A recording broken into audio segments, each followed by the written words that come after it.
Hello everyone, তো চেন্নাই থেকে বাড়ি আসার পরেই দুপুরবেলায় মা আমাকে অনেক ফল কেটে দিয়েছিল, যেটা আমি খেয়েছি অবশ্যই একটু একটু করে। আর তারপরে সন্ধেবেলায় আমার বন্ধু আমায় দেখতে এসেছিল।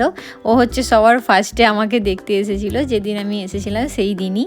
আর ওকে আমি সব বলছিলাম কেমন কি এক্সপিরিয়েন্স হয়েছে আমার অপারেশানে, সেই সব শোনাচ্ছিলাম আর কি। আমরা যখন চেন্নাই গিয়েছিলাম তখন বেশ ভালোই বৃষ্টি হতো, তো বাড়ি আসার পরের দিনও প্রচণ্ড বৃষ্টি হয়েছে।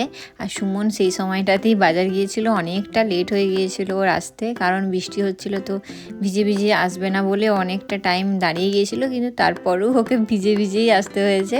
তো যাই হোক, কী আর করা যাবে। আর সেদিন আমাদের বাড়িতে হয়েছিল চিকেন, অনেক দিন পর বাড়িতে চিকেন খাবো, তো খুবই এক্সাইটেড ছিলাম। আর ও আমার ফেভারিট হচ্ছে, আমি বলেছিলাম যে আমার হচ্ছে স্টোমাক, এগুলো খেতে খুব ভালো লাগে, তো ওগুলো এনেও আলাদা করে কষা করেছিল।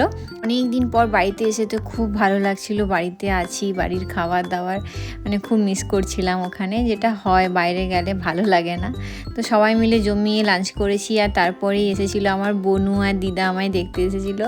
আর বোনুর এখানে মুখটা একটু বাঁকিয়েছে, কারণ ও সুমন দাদার প্রতি মাঝে মাঝে একটু রাগ হয়ে যায়, তো তার জন্যই। তো সুমন দাদাকেও খুব ভালোবাসে, তো সেই জন্যই হচ্ছে দেখো মুখটা কেমন করে আছে, ভালো করে শুনছে আর কি।